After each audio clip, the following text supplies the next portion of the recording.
Baba, sioni mwanga mahali popote. Yesu, nimefinywa sana.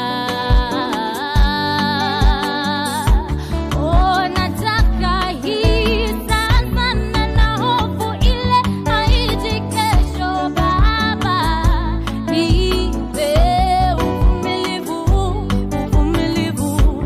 Baba, nipe uvumilivu, uvumilivu, uvumilivu, uvumilivu.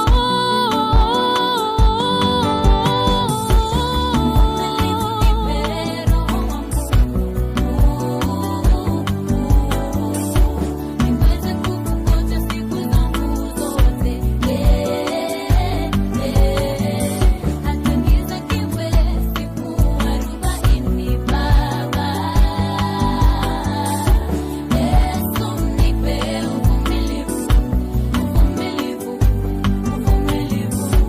Yesu, nipe uvumilivu, uvumilivu, uvumilivu. Uchungu wa moyo ulinifanya nione umbali nami. Ukweli ni kuwa uliposema hutaniacha kamwe, hivyo tu ndivyo unavyotenda. Na hulali pia waniwaza. Baba, nipe uvumilivu, uvumilivu. Baba, nipe uvumilivu, uvumilivu.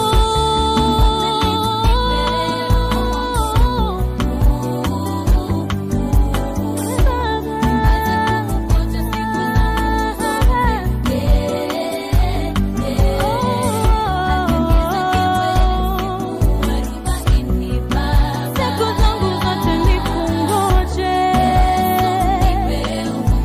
Uvumilivu, uvumilivu, uvumilivu. Yesu,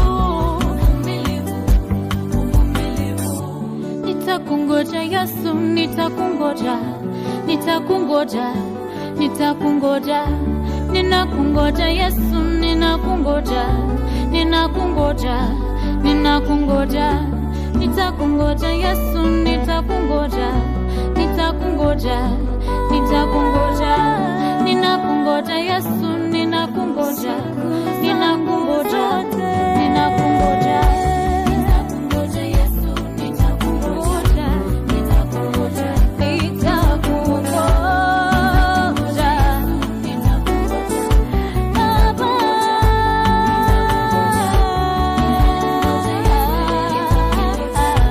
nitakungoja, oh Yesu, nitakungoja Yesu, nitakungoja, nitakungoja, nitakungoja.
so delighted to be back this week on Midweek Vibes.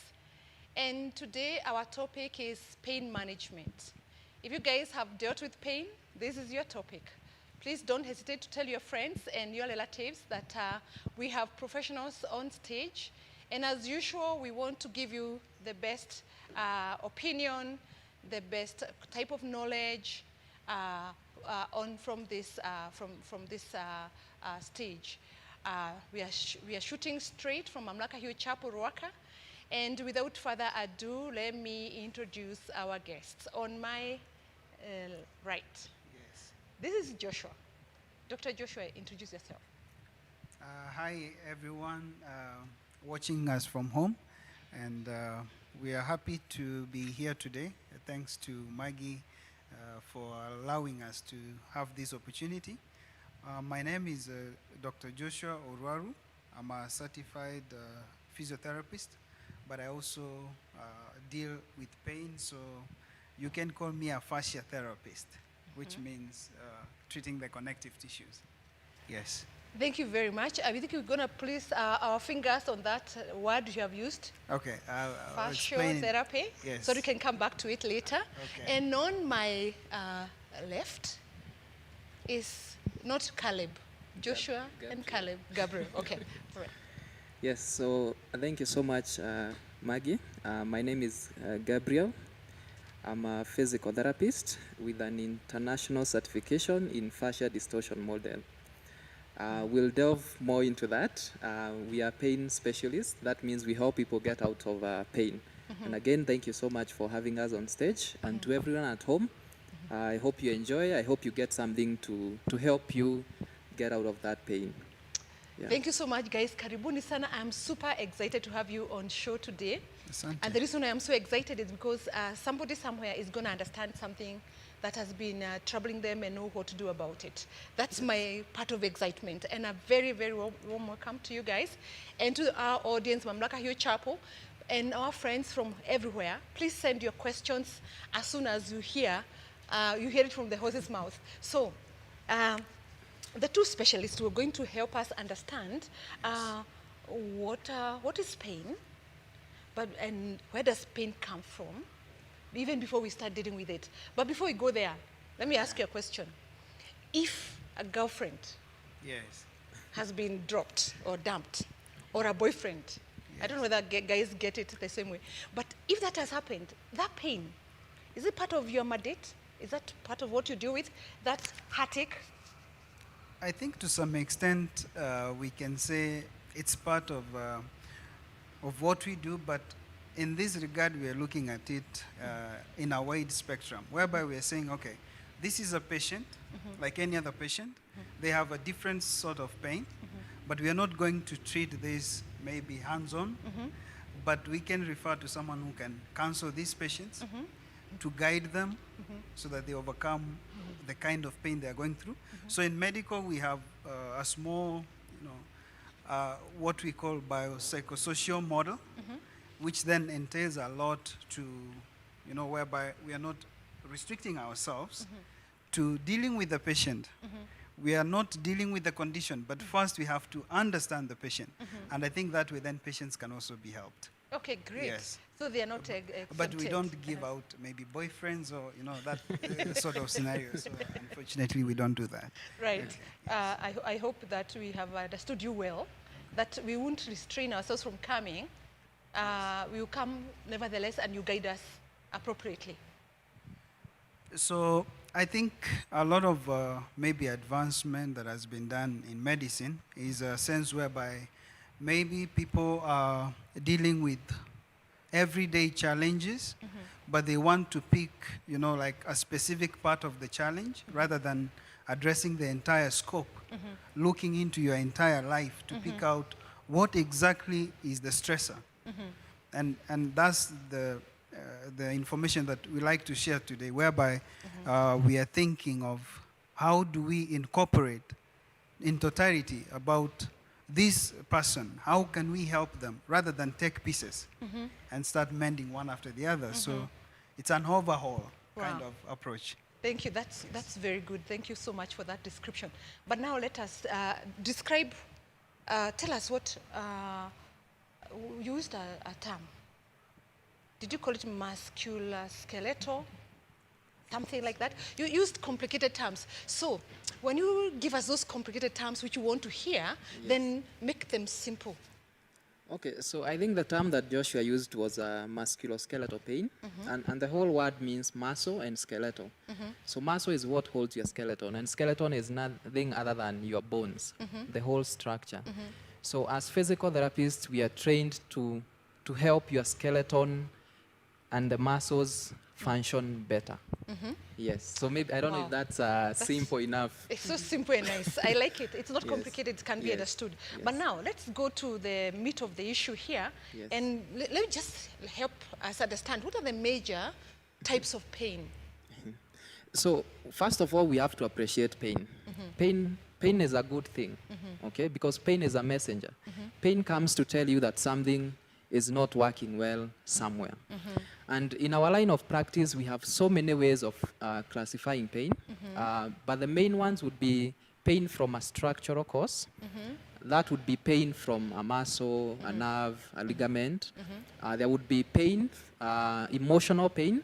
So emotional pain can cause pain in your muscles. I think it's even there in the Bible. So it's like the example you've given of someone who's been dumped by a girlfriend or a boyfriend. The pain that you feel in your heart, if you let that stay there longer, it starts affecting your muscles, and then you start getting physical pain. The other kind of pain would be from your metabolic system. Here we are looking at pain that starts from your internal organs. It would be a metabolic issue or a visceral. So let's say you have an issue with your kidney. This pain can present as a back pain.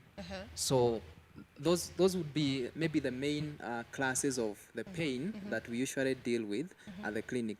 But there are other causes or different classes of classifying pain. Maybe my colleague Joshua can also add into a few more. And maybe before Joshua picks it, Yes. So the pain of the emotional pain, Yes. is the heart, the muscle that pains, So, or what pains?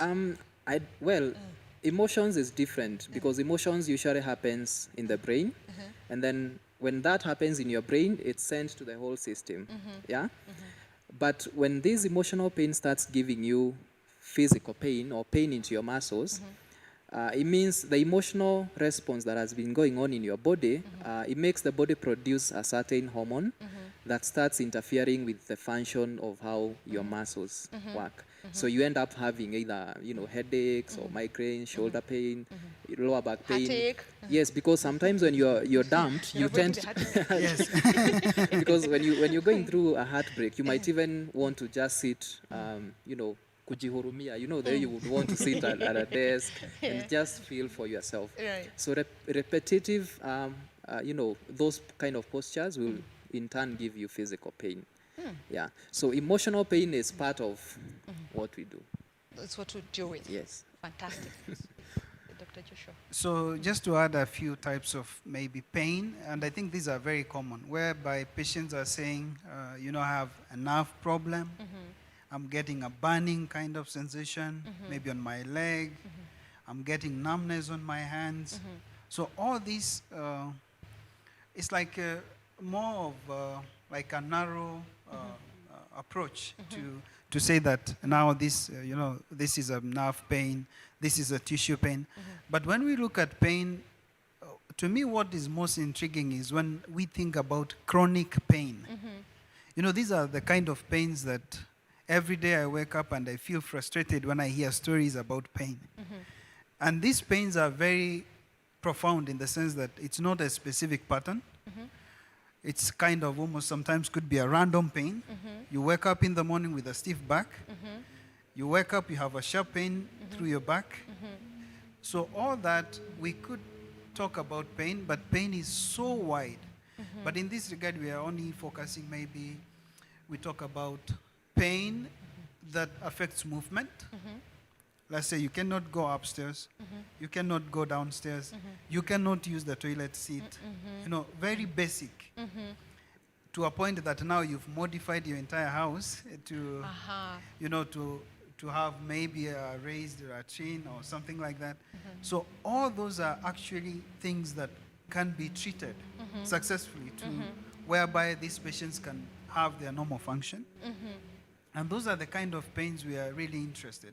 Why do people rely on maybe medication for this kind of pains? Because pain is a very wide scope. But one thing in common with all these sorts of pain is that we have to think about all the three things. So one, look at the physical framework. What's going on wrong that is causing pain or that is sending signals that the brain interprets as pain? After that, then we look at the environment. What kind of environment is this patient or is this member of the family doing every day? What kind of repetitive postures they are doing every single day? Those will build stiffness, and stiffness, of course, will build into pain. But also we look at the emotional aspect. And I think this is where so many patients drop out of care. Or maybe they are wondering what will happen if my wife or my husband thinks about I'm going for therapy. You know, there are so many other concerns. And that now becomes actually what we call yellow flags. That these are indicators that derive patients from seeking care because they feel like, what will the other member think about me? Is it my problem that I'm not seeking treatment? So that forms the emotional part. And this can go into way whereby sometimes I see patients come in and they say, okay, do you take insurance? That's the first question they ask. So to me, this is already a yellow flag, meaning this patient is seeking care, but there's something else bothering them. And as we treat, then we have to look at all those factors together and trust what the patient thinks will help them and also guide them through the care. Then we're able to help them. Now, let me ask a question. Yes. So your type of remedy or approach to pain is without medicine? Yes. So I think there is a philosophy whereby we believe that if you give the body the right environment, the right conditions, it will heal itself. Because as well as if you take medication, you're putting into the body utilizes that, and you're able to feel better. So it's not happening if you think of it because you've taken in medication, but it's happening because the body is able to get assistance to reinitiate the process for it to heal. So all our treatments, we never give medication, unfortunately. We only assess movement, listen to our patients, understand what kind of environment they're in. Then from there, we are able to treat with our hands. And that's why we could think that God was so great to give us hands, because we can use them a lot to treat patients. Yes. So why is it unfortunate that you don't give medicine?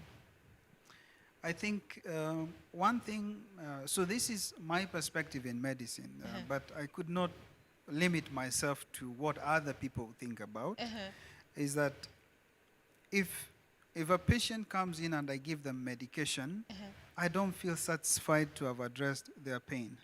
Because painkillers, for instance, will act as barriers to interfere with messaging. So meaning we don't appreciate the fact that pain itself is an indicator to tell you that, please, can you do something about here? Something is wrong. So then we always trust that belief that let's treat patients, let's not get them into so many other things with side effects. Because if we are treating you hands-on, the only side effect I see patients having is getting better. And I think, to me, that's a success. They might get sore from handwork, but all that has no other side effect to the internal organs, which is a better chance for wellness and maybe into health. I think, I think I like Maybe, that. yeah, maybe to add on what my colleague Joshua is saying, I'll take an example of a car. If your car has an issue with the, let's say with the ball joint or something like that, you don't add fuel to fix the ball joint. Most of the pain that we get at the clinic is from a functional perspective, yeah? The client comes to you, I can't go upstairs. I can't sit on the, using the washroom and all that. So how to address that is not to pump chemicals into their body, is to address the structure. So if the pain is reproduced by a movement, if you do a movement and you have pain, that is a mechanical pain. And the way to address it is through mechanical means. If you have pain that is not reproduced by any movement, it could be a chemical pain. So how now to address that is using chemical means. Yes. Oh, interesting. Putting medicine, Yes. that's a good illustration think, there. yes. It's a very powerful, Yeah. simple. Because I always think about, we have to always find the problem. Yeah. And the problem in this scenario could be either movement defaults. I think a lot of pains we see, patients going to hospitals, they are going in because of pain. Actually, pain is the number one lead to hospitals. But not every pain will be addressed with maybe medication. And sometimes we'll say, maybe also not all pains will be addressed by handwork. It all comes to that level where my colleague Gabriel says that, because we have to think about what's the source of the pain. Right. And the source of the pain, we think about, okay, if it's physical, affecting your movement, for sure 100%, we can help you. If it's chemical problem, whereby maybe you have an infection causing inflammation and you have pain, then you think about, okay, it's better to have it checked. So in our setup, we have a system, and over the years we've worked to find a way of being able to separate the two different sorts of cases. So if you have, maybe you come in, we assess, and we find that you have no other restrictions, then for sure we recommend and refer you to someone who can actually help you solve your problem. Yes. Well, I think that's a good distinction between the chemical and the physical Yes. pain. Excellent. That's really nice. So, in your practice, do you find people who come to you after they have suffered for a bit? Because you talked about chronic pain. And chronic, I think, refers to long-term suffering. So chronic, we'll think of maybe pain that has lasted beyond the time we expect your tissue to heal. So let's say if you have a sprained ankle, we think about in the next 3-4 weeks, you should be perfect, being able to move without pain. Self-healing, that is. Self-healing. Yeah. So you have an injury, 6 months, you have pain, that's already chronic. We are off the track. Okay. What is that is not healing within the timeline where we expect a tissue to heal? That's now a case scenario where we start seeing a lot of chronic. And chronic pain, to talk about it, is the most expensive actually. Because a lot of medication, a lot of investment actually goes to chronic pain. Because it's like at some point, I feel we don't have enough team who are ready, prepared to face chronic pain. Because chronic pain comes in different colors. Could be emotional pain, could be physical pain, Yes. could be from environment. So all those three things will play a lot. So chronic pain is very wide, but what we find, like in our setup, strange enough, is that patients who come in, they've had pain for 5 years, Pain for 5 years. 10 years. I've had one patient who's had pain for 40 years, Physical pain. physical pain. So how does that present? Have they? So they have pain. They have pain? Every morning they wake up, they have like a painkiller, muscle relaxant, anti-inflammatory, every single day. For 40 years. So to some extent, when the patient asks me, how old are you? And I'm like, okay, let's not let's not even go there, Yeah. but let's do something that can help you. Yeah. And we see a trend now that we've worked with Gabriel and some other colleagues in my office, that these patients, if they follow through care, within about 3 to 5 sessions, their functional level goes up. So Wow. maybe somebody came in there limping, within second, third session, we are seeing them walking. They want to Right. resume sports. So there's a lot of joy behind that. So Oh. for us, and that's why we always feel like we need to speak to our people out there at home. Don't sit on the pain. If you had a failed treatment, try something. Because I think the best way is to reach out and try. You cannot sit back and say, now I have pain. I've tried this, didn't work, so I'm not trying. Yeah. Never give up. Never give up. Yes. So at what point do you think a person with pain should seek help? When does the body stop being able to, or cease to heal itself, and then the patient should seek help at that point? One, I think when you have pain, the body will not stop to heal itself. It will always find ways to heal itself. And this will manifest even in postural dysfunctions. You see someone has started now bending forward because the body is trying to give them comfort. So the best way is if you have pain, just seek attention immediately. And now in today's world, there are so many ways you can get a diagnosis. You can do an MRI, an X-ray, you can do other, lab works. So if you have pain, don't wait for the pain to morph into something else. Right. Just address it as soon as possible. Yeah. Now that's really is interesting. Yeah. That we can stay with pain for a long time. Yes. And then the body. The makes body an finds a way. adjustment. Yes. You either start limping, you either start walking, bent to the side, because the body will always try to take you away from the pain. And by doing that, you start losing your normal posture. And then if you are 20 years old and like Joshua's patient, by the time you get to 60, you are either bent, your neck you cannot even reverse a car because the body knows I cannot go past that certain range. So if you have pain, don't wait and keep taking painkillers. Physio helps. Wow. Yes. So another very interesting thing, maybe I'll add to that, is that most of the time patients will ask me, so if I have pain, what should I do? So I give them a very simple answer. Just improve your movement. And they ask me, but if I move, I hurt a lot. Move. A lot of people, you get an injury, you have pain, you stay with it, you take a Panadol, the pain subsides, you don't care about it anymore. But the pain was a signal to inform you that something is already wrong.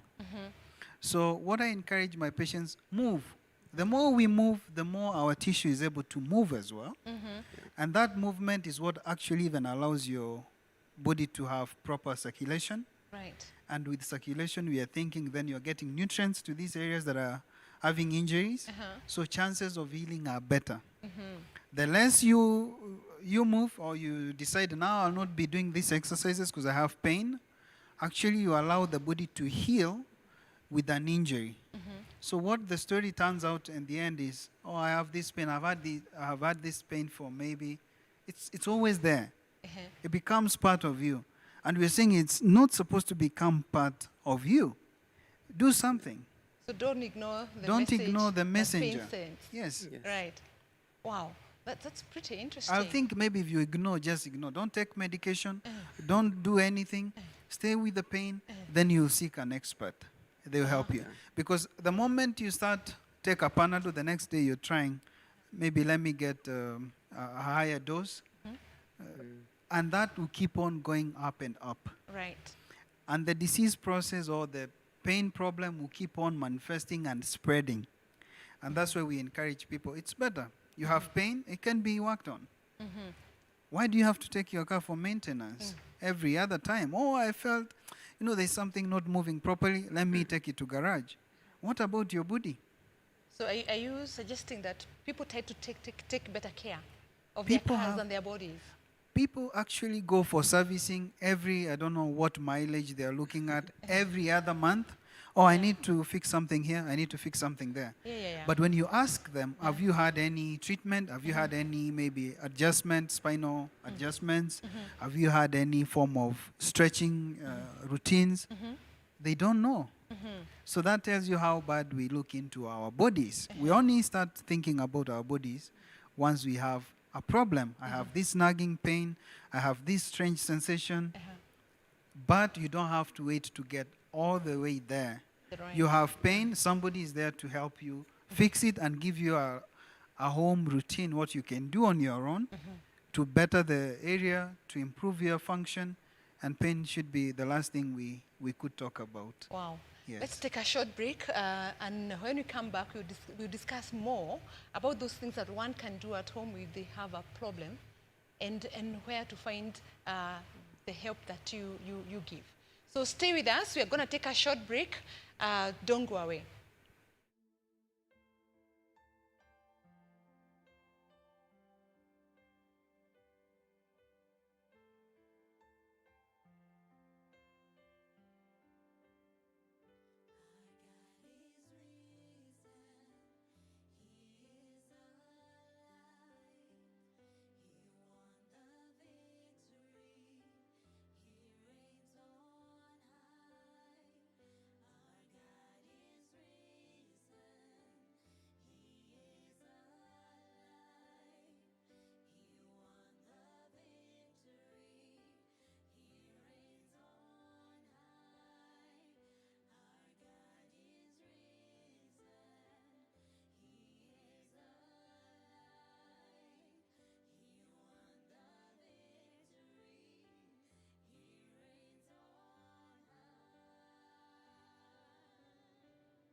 with us. We are so grateful that you are watching, and we are still very grateful to our two specialists, Joshua and Gabriel. I need to remember it's Gabriel the angel. I was just about to think about Caleb. That keeps coming a lot. Okay. So I want to, first of all, before we pick it up from there, we want to recognize and say a big hi to the guys who are watching and asking many questions. Charity and Cynthia, we are seeing you. Anne Mora, we see you. Martin Musale, David Nyoike, we see you. Kevin Moore, we see you. And we've got a couple of questions here, Daktari, that we want to look at before we continue. I've not had a chance to group them together. So Okay. I will just ask them the way they come. Yes. So Charity is asking, your school of thought is just treating pain using your hands and avoiding medication, right? Yes. Yes. Okay. Charity is also asking another question. Is there pain that can be life-threatening, and why? Will your lifestyle modifications help reduce pain? I think that can go to Joshua. Okay. And then I have another one for Gabriel. Mechanical pain, this Cynthia Carey asking, versus chemical pain. Wow. What's the source of pain? Never thought of it that way. Okay. Anne Mora is tuned in and she didn't have a question. So is Musale. David Nyoike says great insights right there. But Kevin has a big comment here. The car problem compared to a physical problem, a physical body problem are in different leagues. Car servicing is a regular, predictable cost that you can plan for. Pain in your body, when assessed, can end up being very expensive.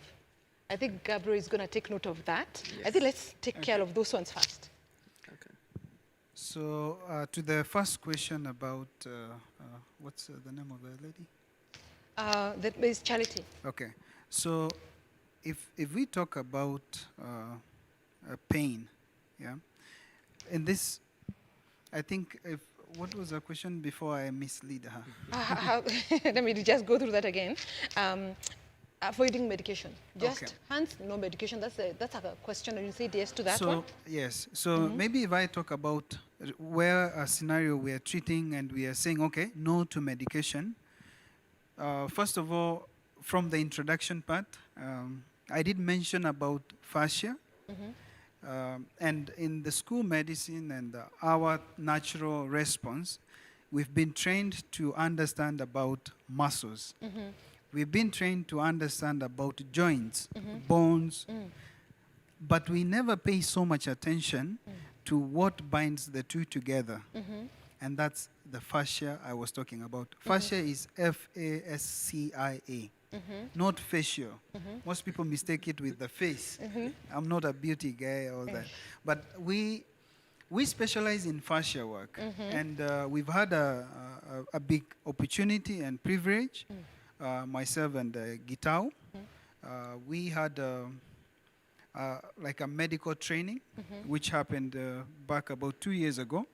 We were in Germany, and we met the best experts you can think of, who specialize in sports and physical pain form of management. And for us, with all the mentality we had, despite practicing, we were so amazed how pain can be treated without being reliant on pain medication. And that's what we are trying to reintroduce here.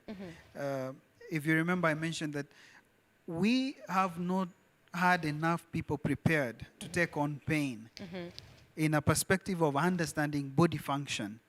And that's what we are saying. If your body is functioning the right way, you shouldn't have pain. If you have pain, then there is a problem within the structure that is interfering on how your nerves are sending messages. Then your body is interpreting that as pain. So we can treat that. And how we treat, we have specialized in different techniques to treat pain. But more or less to someone who is at home, we are telling them, you have to at least engage in some form of physical movement. There is pain, yes. Should you stop? No. Carry on. Let the body start to reinitiate the movement. And that in long term then will reduce the stiffness on the areas that you're experiencing pain, and eventually the pain will go away.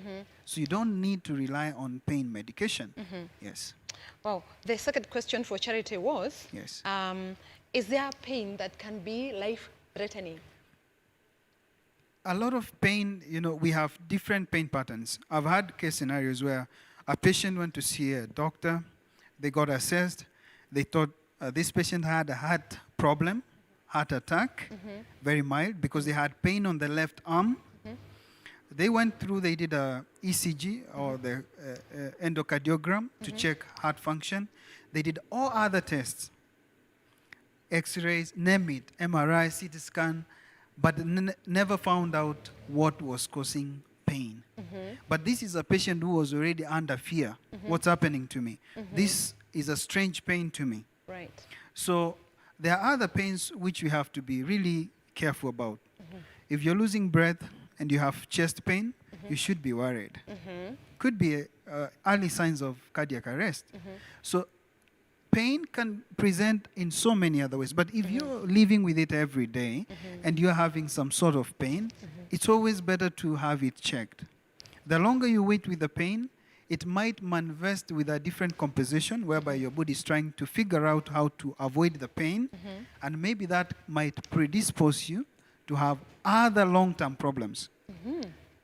A simple case scenario is patients who've had pain for maybe 5 years or 4 years. A lot of these patients who come in, they have a lot of acidity, they have a lot of constipation, they have a lot of gas. So the pain outside is starting to manifest inside. But it's not going to speak as pain. It's going to speak as, I get this reflux every now and again. I get a lot of gas. I get a lot of acidity. My bowels are not, they are not complete. I don't get complete bowel movements. Those are problems. And these problems can actually then turn the entire system inside to cause serious problems. Wow. Well, very well put there. Yes. We have now, Charity has a second part of that question that I think it's good for us to tackle that. And I think Dr. Joshua said that modifications in lifestyle can affect pain or reduce pain, right? Yes. And to me, I think more movement, better quality of life. Less movement, of course, we know that. But the other thing you see, even with the trend that is happening, we are getting more gyms opening. People are becoming more active. I have a step watch, every time I'm checking how many steps I've taken a day. So these things are happening, not that they are new. It's only that people have come to realize how important movement is. So if you sit every day, you're spending maybe 6 hours in the office or 6 hours at home, and you never walk. There are people take escalator, go up, take lift, go up, sit in the car, park near the office, get in the office, sit in the office, get back in the car. There's no movement. You don't need legs at that level. It's like you're having legs for display. You have to move. It's that serious. We have to move. We have to use our body for it to adapt to the environment better. Right. So movement will give you a better point of life. Legs for decoration. Yes. But, it's beautiful. Legs are beautiful, certainly, but you need to use them. I understand that. Use them. Yes. Right. Thank you so much.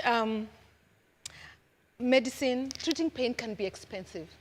That's a comment coming from Kevin. I think it's better for him to take his car for servicing Than take his body than, for... yeah. So, is it expensive to go for pain management? Or how expensive is that? Well, it's very expensive to take care of your body. But you'll notice it's expensive to take care of your body if you don't love your body. Most people love their cars. You get into someone's car and it looks like a house in itself, yeah? They have done all this comfort stuff to their car, but this is someone who walks with, let's say, a heel pain, but they are not addressing the heel pain. And if you look at the statistics of managing pain, especially in the US, the biggest cause of disability, and if you look at even in the insurance sector, is treating lower back pain. So even the medical setup in itself is not set up in a friendly way when it comes to managing pain. Because by the time when you go to your doctor, the first thing they'll do is they'll request some lab work. They'll send you for an X-ray, an MRI, before they even tell you this is what is happening to you. Now, when you go for that X-ray or MRI, there's an amount you'll pay. When you come back to the doctor, they'll send you for something else if the MRI or X-ray didn't show anything. And then, so it will be a cycle of trying to find what is wrong with you. And by the time they arrive to your diagnosis, it's either too late or you've spent all your insurance money and then it becomes too costly to help fix it. I concur with what Joshua is saying, that you need to move. Most of the pains that we get is because we are not moving.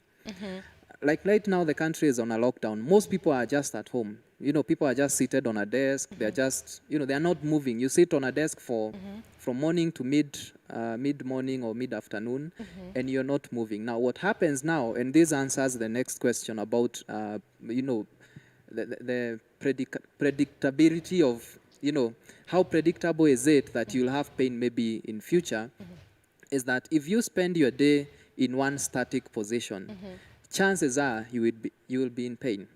So it's very predictable that if you don't move, you'll have pain. That one is a guarantee. Wow. Is pain and lack of movement a problem of the younger people, older people, or men or women, or everybody? It's actually a problem of everyone. Today I was sharing a case study with Joshua about a 17-year-old young man who apparently is on video games the whole day. And now he has a chronic back pain at 17. So you would expect someone at 80 or 70 to have a chronic back issue, but now this is happening in younger populations. Why? Because we are not moving. And then you realize even some of the issues that affect our, I don't want to use the word mental, but let me use it. You realize that most of these issues also result from a lack of movement, because the way you stop from here and walk around, even your compound in the neighborhood, your mind gets refreshed. So it's very important for us to move. And then if you remember in geography when we were learning in school, the teachers used to tell us that human beings were hunters and gatherers. That means our body was meant to move. We were not meant to just sit on a computer and wait for the house help to bring you food. Yeah? So we as physical therapists, and in what we've been practicing over the last few years, we believe in the power of movement. Yes. Whether you're in pain, whether you don't have pain, you have to get up and move. Just move. Move. A question, there's another question here. I think it's from Cynthia Kelly. She says, let me read it the way she has asked it. Okay. Grapevine has it here that physiotherapy can also take care of period pains. How is true that? That is actually very true. You want to answer that? Okay, so before you answer that, Yes. there was a guy who asked about how expensive is physiotherapy. Yes. Yeah. And I take you a little back again. We talked about that there is lack of preparedness. So our exposure to work in Germany and Austria for some time, it made us realize how much that is done to delay patients with pain from seeking the actual treatment. Whereby you have a pain, you go get an X-ray, painkillers, anti-inflammatories come back after a week. We are not doing anything to change the tissue so that the body has a chance to heal itself. So stiffness, you've heard people saying, I think you're very stiff. Actually, stiffness is a major problem. But this can change into different diagnoses in a medical setup. We can say it's arthritis of the knee. We can say it's sciatica. You know, all these are conditions out of lack of proper movement. So in our setup, and we are trying also to reach out to train other therapists on the same. Reason being, we cannot do it by ourselves. Right. Because for us, we are looking at how do we impact the community? How do we change people's lives? How do we cut off all these standard procedures whereby you go to the hospital, you're sent for imaging before you're being assessed? Yes. So in our setup, it's very simple. We are not interested in high-tech machines. We understand the connective tissue. We understand the body function. We understand basic body movements. You come in, we screen the movement. If we cannot pick anything, we'll not touch you. We'll refer you to someone who can maybe try investigate further. So that alone cuts a lot of unnecessary expenses. whereby you're not wasting your time.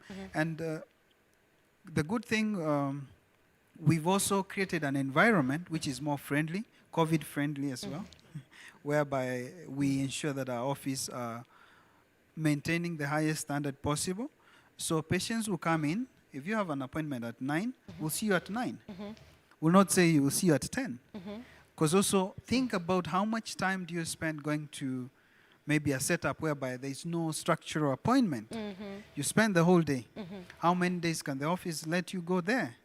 So these are other factors. We're saying, okay, well, things are done like this, but we've seen a better success with this form of treatment. It's faster.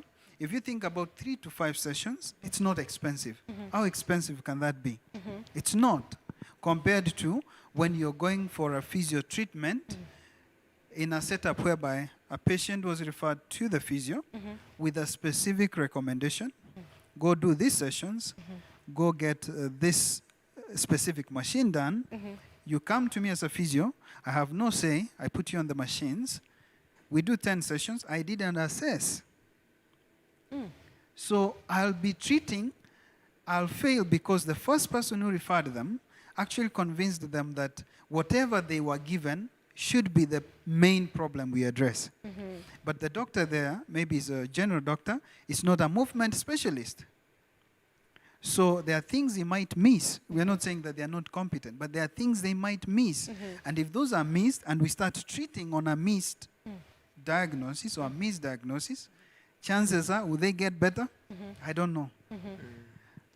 So we create a setup whereby you come in, we assess your movement, we figure out what's happening. We are not ready to treat you if we don't know what your problem is. We are only ready to treat you if you're within the scope of the type of pain we can successfully deal with. And that's why you see a lot of like kind of trend 3 to 5 sessions. And some other cases, we have cases whereby patients after 5 sessions, they still want to continue. Not that we insisted they continue. They say, okay, I feel it's better I continue with this as part of my maintenance. So those ones then become even cheaper because we have the price and we are good to spread out through the year and it becomes part of the maintenance. So there's treatment and there's maintenance. Yes. It's like if we eat today and we are full stomach, tomorrow we don't expect any food. We're already full. Right, yeah. Why do we keep eating? Maybe it's kind of maintenance. Keep the systems working at a good bar and we are good to go. So the same way with even our treatment. We treat you, get you out of pain, give you simple routines you can do. You don't need to come to see me.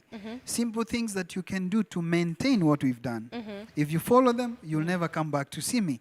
Maybe you'll send a friend to see me, which is, again, reaching out to as many people as possible. Vis-a-vis whereby I have pain, I go to the treatment. The day I'm at the session, that's done, and I'll wait till I go back. That's not how we do it. For us, we are educating our patient. Education on its own is a treatment whereby patients are more aware about their body. And this then helps them to influence even the family members. And slowly we see a lot of our old patients that now it becomes a community whereby if they have any pain problem that is not going away because they are more aware about their body, then they can come in, we can help them and show them what they can do for that particular problem. So that's, I think, the big difference. Right, Yes, I think Gabriel is about to answer the question about does physiotherapy help with period pain? Yeah. So again, that brings me to the issue of movement.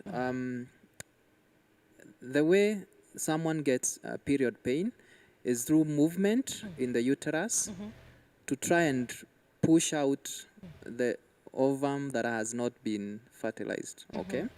So if you look at that scenario, it means there has to be movement, good movement, for that whole process to go on. Now, over time, because of tightness, either around your hips or slightly below the navel, you get people get too stiff. You know, we spend our day seated. So there is less movement that happens within the organs around that sector. So over time, people start experiencing very painful periods. So how physio helps with that, again, is through movement. One, by improving the function of your hips, mobility, hip mobility. And two, by working on the nerves that go to help your uterus function. And most of these nerves are found on the spine, on the lower back. So if you combine those two, that is movement through exercise and nerve tension release, then you should have better monthly cycles. So physio helps with that. That's well answered. Yes. Oh, thank you so much. I think we have learned quite a bit there. I've learned there that pain is a messenger. Yes. That's my first takeout for Don't myself. kill the messenger. Yeah, don't kill that messenger. Let the messenger communicate, and that take that message to the right, the light place. Do you have a parting shot for us? Our time won't allow us to go very far from here.